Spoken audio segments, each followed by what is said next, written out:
नमस्कार मैत्रिणींनो, मी रेणू तुमच्या सगळ्यांचं स्वागत करत आहे आपलं यूट्यूब चॅनल आयबन भारीमध्ये. सो आज आमचं लास्ट डे इन सिंगापूर. आज आम्ही चेकआउट करतोय, पण आमची फ्लाईट आहे इव्हिनिंगला. पण इथलं जे एअरपोर्ट आहे ते पण खूप बघण्यासारखं आहे, म्हणून मग आम्ही लवकर निघतोय आणि मग ते एअरपोर्ट एक्सप्लोअर करू छान आणि मग फ्लाईटमध्ये जाऊ. तर आता आम्ही निघतोय आणि चंगी एअरपोर्टसाठी इथून थोडा 1 तास तरी जाईल सगळं जायला करायला. ब्रेकफास्ट करू पहिले आणि यावेळेस मी स्टार्टिंगला फर्स्ट व्हिडिओमध्ये रूम टूर नाही दिली, सो आता मी क्विकली तुम्हाला एक रूम टूर देते आणि मग आम्ही चेकआउट करतो. आम्ही स्टे केलेला व्ही लव्हेंडर या हॉटेलमध्ये, जे की लोकेशन वाईज एकदम बेस्ट होतं आणि रूम पण जर तुम्ही बघितलं तर सिंगापूरचं जे गाईडलाईन्स आहे त्यानुसार हे बेस्ट आहे. कारण सिंगापूरमध्ये रूम्स खूप महाग असतात, त्या मानाने ही खरंच बेस्ट वाटली आम्हाला. बेसिक रूम होती, जास्त काही खूप मोठी नव्हती, पण जेवढी गरजेची आहे तर जेवढ्या काही फॅसिलिटीज आहेत त्या बरोबर होत्या आणि चांगल्या होत्या. आणि मेन म्हणजे तुम्हाला इथे जेट स्प्रे पण मिळतो, जो की बऱ्यापैकी सिंगापूर हॉटेलमध्ये मिळत नाही. सो ती आपल्या इंडियनसाठी बेस्ट गोष्ट मला वाटली. आणि बाकी तर टी व्ही, छोटा फ्रीज वगैरे या सगळ्या गोष्टी तर सगळीकडे असतातच, सो त्या काही होत्या. आणि तसेही आम्ही फक्त रूममध्ये रात्रीच येत होतो, बाकी दिवसभर तर बाहेरच होतो, त्यामुळे आमच्यासाठी तर बेस्ट होती. आणि आम्ही आमची रूम ना इन्क्लुडिंग ब्रेकफास्ट घेतलेली, कारण हे नेहमीचं माझं आहे की मी नेहमी इन्क्लुडिंग ब्रेकफास्ट रूमच घेते, कारण की तिथे खूप सारे ऑप्शन्स भेटतात इंडियन लोकांना खायला, जे की बाहेर कमी असतात. आणि ब्रेकफास्टमध्ये 2 ते 3 आयटम तरी इंडियन होते, त्यामुळे आमच्यासाठी आणि मेन म्हणजे रुईसाठी खूप बेस्ट झालं. जसं की इडली, त्याच्यानंतर डोसा, पराठा या गोष्टी आरामात रोज भेटायच्या. सो सगळ्याच दृष्टीने मला तर हे हॉटेल खूप आवडलं, खरंच खूप छान आहे.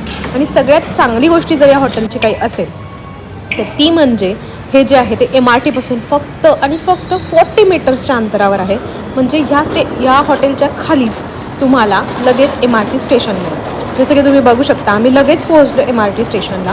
कुठेही काहीही जाऊन ट्रॅव्हल करायची गरज पडते. सो लोकेशन वाईज हे बेस्ट आहे. आणि त्याच्या खालीच खूप सारे हॉकर सेंटर आहेत, जिथे तुम्हाला खायचे प्यायचे खूप सारे ऑप्शन्स मिळतात. सो बेस्ट आहे हे हॉटेल. जर तुम्ही सिंगापूरमध्ये जात असाल तर हे हॉटेल मी नक्की तुम्हाला सजेस्ट करेन. एअरपोर्टला आल्यानंतर ना इथे सगळ्या गोष्टी कराव्या लागतात. म्हणजे बॅग्सला टॅग वगैरे पण मशीन थ्रूच ते स्कॅन करून देतात. इंडियासारखं तुम्हाला इथं ते मिळत नाही. इझी आहे, लगेच करता येतं. सो पटकन आम्ही बॅग चेक इन केल्या आणि मग आम्ही निघालो एअरपोर्ट एक्सप्लोअर करायला. आणि हे जे इझेड लिंकचं मेट्रोचं कार्ड आहे ना, हे तुम्ही कायम तुमच्यासोबत ठेवू शकता. हे नंतर पण यूज होतं.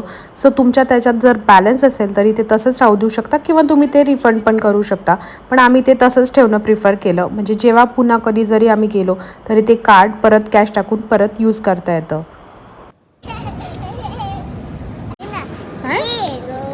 किती छान जादूच दिसते बाबा तू तर. जादू. एअरपोर्ट लुक तर खूपच छान आहे तुझा. आता कुठे चाललीस तू? पुण्याला. तुला आवडलं का सिंगापूर? काय आवडलं जास्त?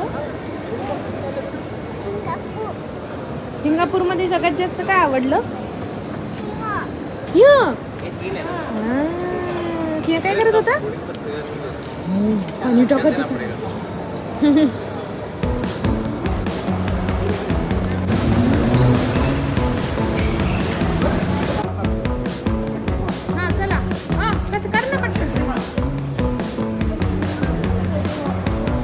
सगळ्यात पहिले आम्ही गेलो तिथला फेमस वॉटरफॉल बघायला, जो की खूप जणांना माहिती असेल. ज्वेलचा जो टर्मिनल 1वरच आहे, तो बघण्यासाठी आम्ही गेलेलो. खूप मोठा आहे, तुम्ही वेगवेगळ्या फ्लोअरवरनं तो बघू शकता. आम्ही वेगवेगळ्या फ्लोअरवरनं तो बघितला, सगळीकडनं वेगवेगळा तो दिसतो. आणि एअरपोर्टच्या आतमध्ये एवढा सुंदर वॉटरफॉल, म्हणजे तो फोटो दिसतो त्याच्यापेक्षा कितीतरी मोठा आहे. आणि तिथे रात्री लाईट शोज पण असतात, डेजला नाही बट रात्री खूप काय असतं, पण खरंच खूप सुंदर आहे. आणि तिथेच आम्ही कॅनोपी ब्रिजला वगैरे पण बुक केलेलं. सो असा ब्रिज होता, जो तिथून तुम्ही चालत जाऊन अजून जवळून तो वॉटरफॉल बघू शकता. तोही आम्ही ॲडव्हान्समध्ये त्याचं बुकिंग केलं होतं, तर तोही आम्ही एक्सप्लोअर केला. जर तुम्हाला नसेल करायचा तर काही हरकत नाही, अगदी छोटा आहे. सो नाही केला तरी चालेल असं आहे. आणि जर तुम्हाला थांबून कुठे काही बघायला वेळ नसेल तर तुम्ही टर्मिनल 1, 2, 3 अशी एक स्काय ट्रेन आहे आतमध्ये, त्यात बसून पण सगळं बघू शकता. आम्ही ती केली नाही, पण तुम्हाला जर वेळ असेल तर तुम्ही त्यात बसून हे सगळं फिरू शकता. ती वॉटरफॉलच्या पूर्ण भोवताली फिरणारी ट्रेन आहे. सो तो पण एक छान एक्सपिरियन्स असेल. आणि फक्त एक वॉटरफॉलच नाही तर त्याच्या अवतीभोवती तुम्ही बघू शकता की 800 ते 900 प्लांट्स त्यांनी आतमध्ये लावलेले आहेत. त्याच्यामुळे सगळं थंड वातावरण केलेलं आहे, जे की खरंच कमेंडेबल आहे की आतमध्ये एवढं प्लांट्स लावणं. त्यानंतर आम्ही तिथेच असलेलं कॅनोपी पार्क एक्सप्लोअर केलं, जे छोटंसंच आहे पण लहान मुलांसाठी छान आहे. त्याचंही आम्ही ॲडव्हान्समध्ये प्री बुकिंग केलेलं. So canopy bridge, canopy park याचं आम्ही आधीच बुक केलं होतं आणि त्यातच काही आमच्या ॲक्टिव्हिटी इन्क्लूड होत्या. हे बघ मंकी, म्हणून त्याने बघ एकाने डोळे झाकलेत, एकाने कान. आता तू तोंड झाकायचं, तोंड.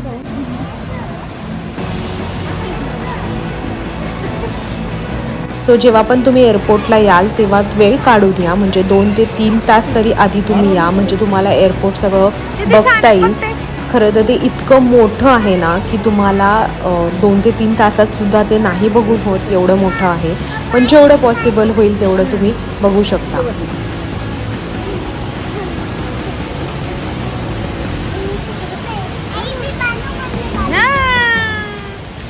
मोराच्याच कलरची झाली, मोर बनली.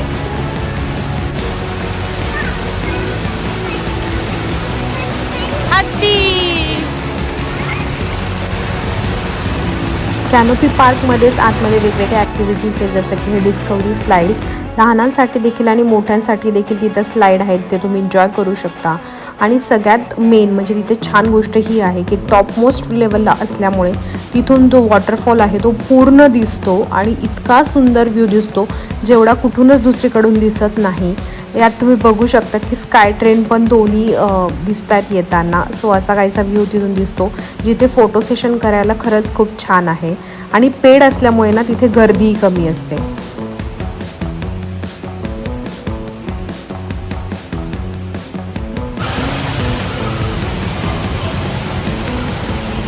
त्यानंतर ना तिथेच पुढं गेल्यानंतर हे फॉगी बॉल्स आहे, जे लहान मुलांसाठी खेळायला खरंच खूप मस्त आहे, म्हणजे मोठ्यांनाही मजा येईल असा. तिथून असा फॉग येतो मधल्या त्या सेंटरमधनं आणि तिथं मग तो आपण एन्जॉय करू शकतो, लहान मुलं खेळू शकतात.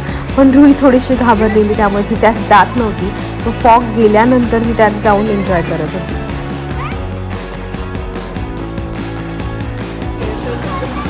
वाव, किती छान आहे.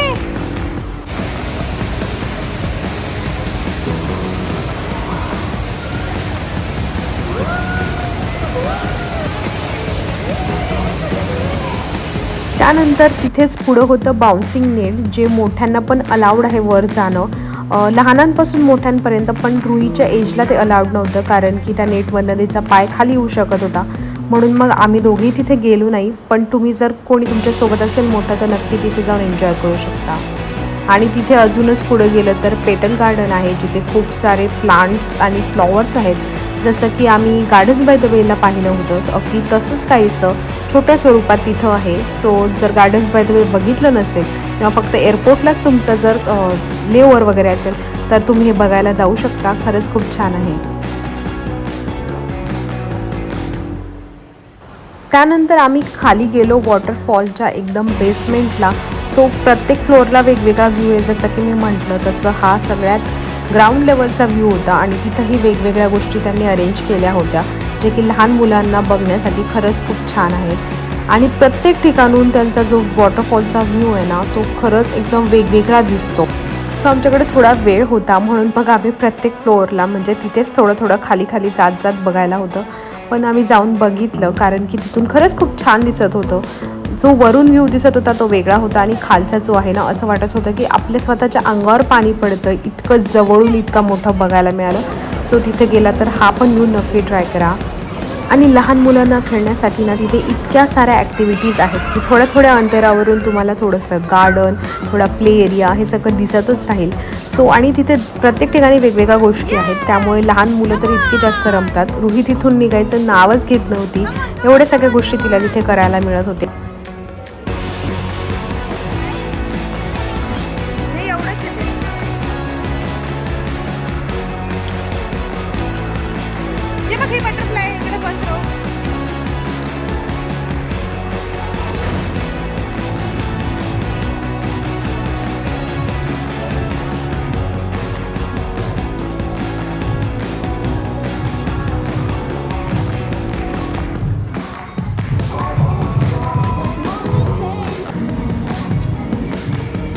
इथं बस.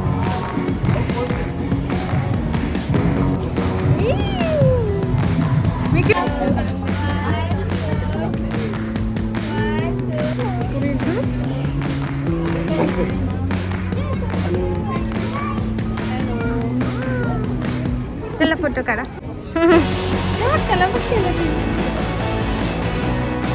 इमिग्रेशन करून आत आल्यानंतर आतमध्ये आहे बटरफ्लाय गार्डन. सो ते आतमध्ये आल्यावर पण खूप साऱ्या गोष्टी आहेत. सो त्यातच एक हे बटरफ्लाय गार्डन, ज्यामध्ये आतमध्ये खूप साऱ्या बटरफ्लाय आहेत आणि ज्या इतक्या जवळून आपल्याला बघायला मिळतात.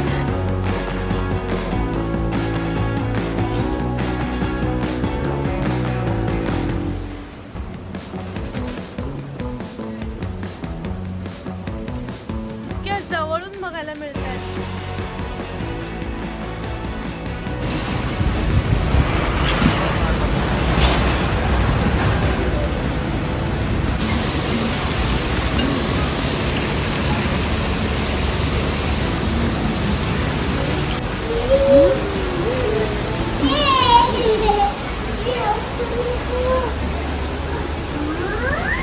कुठे चालला बघ, कुठे कुठे बटरफ्लाय बसलेले आहेत बघ फुलांवरच.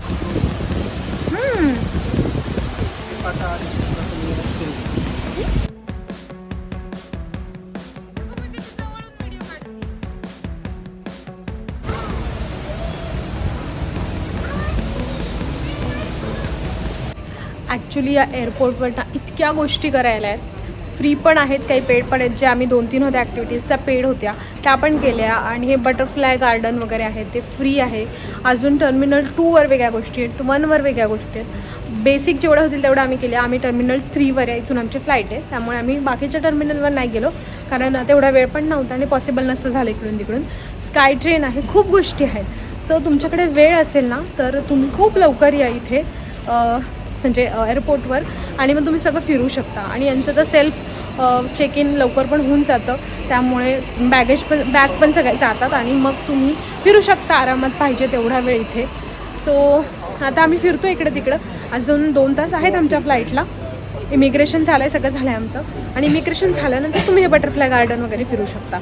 सो ती खूप चांगली गोष्ट आहे की नुसतं बसण्यापेक्षा काही ना काही बघायला मिळते इथे. तर ते मला खूप आवडलं. छान केलं त्यांनी एअरपोर्ट, सगळं खूप छान आहे फिरण्यासारखं, म्हणजे खरंच म्हणजे बघण्यासारखं आहे सगळं. आणि हे ना लहान मुलांसाठी बेस्ट आहे की इथून तुम्ही फ्लाईट सगळं दाखवू शकतात लहान मुलांना. इथून त्यांनी ओपन ठेवलं म्हणजे बघण्यासाठी, की जाताना येताना फ्लाईट म्हणजे दोन्ही बघू शकतात, कसं जाते, कशी उडते, काय.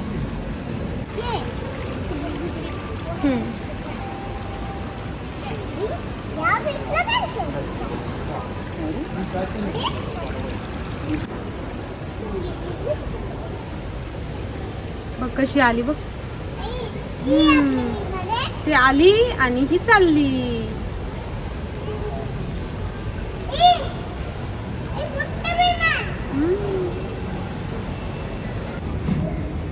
हो, इथे पण एक स्लाइड केली लहान मुलांसाठी.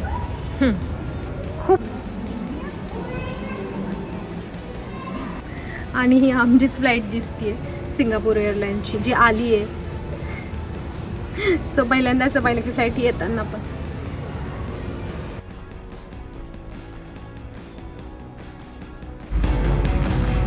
आमची इव्हिनिंगची 7ची फ्लाईट होती, पण तिथे पावसाळी वातावरण झालं होतं, त्यामुळे छान असं वेदर होतं, सगळीकडे उजेड होता. आणि रुईला बसण्यासाठी आम्ही अशी सिटिंग अरेंजमेंट करते फ्लाईटमध्ये, म्हणजे तिला पाय ठेवायला इझी जातं आणि मग ती आरामात झोपू पण शकते त्याच्यामध्ये. आणि ना निघेपर्यंत बाहेरचा व्ह्यू इतका सुंदर होता, म्हणजे ते ढग लिटरली खाली आल्यासारखे, आणि तिथून दुसऱ्या फ्लाईट जाताना इतक्या सुंदर दिसत होत्या. खरंच खूप छान बघण्यासारखा व्ह्यू होता हा. त्यानंतर मग आमची फ्लाईट निघाली आणि मग आम्ही निघालो आमच्या परतीच्या प्रवासाला, जे की होतं मुंबईपर्यंत आमची फ्लाईट होती सिंगापूर एअरलाईन्सची. आणि येतानाही आमची सिंगापूर एअरलाईन्सचीच फ्लाईट असल्यामुळे त्यातल्या सगळ्या गोष्टी मी तुम्हाला ऑलरेडी दाखवल्या आहेत फर्स्ट व्हिडिओमध्ये. सो त्यांची सर्विस आम्हाला खरंच खूप जास्त आवडली. सगळ्या गोष्टी अगदी अप टू डेट होत्या, जेवण पण एकदम छान होतं. सो आम्ही नेहमी प्रिफर करू सिंगापूर एअरलाईन्सचा. आमचा एक्सपिरियन्स खरंच खूप छान आला. सो हा होता आमचा सिरीजमधला शेवटचा दिवस. सो ह्या आधीचे व्हिडिओ जर तुम्ही पाहिले नसाल तर तुम्ही ते बघू शकता. पूर्ण सिंगापूर सिरीज मी तुमच्यासोबत शेअर केली आहे आणि ह्यानंतर मी एक शॉर्टमध्ये तुम्हाला एक न्यू व्हिडिओ घेऊन येईलच ज्यामध्ये सिंगापूरची पूर्ण जर्नी एका व्हिडिओमध्ये तुमच्यासोबत शेअर करेल. सो हा व्हिडिओ आणि ही सिरीज तुम्हाला कशी वाटली ते मला कमेंट करून सांगायला विसरू नका. भेटूया आपण नेक्स्ट व्हिडिओमध्ये. तोपर्यंत तुमचं ऐकण आणि बायपण दोन्ही एन्जॉय करा. बाय.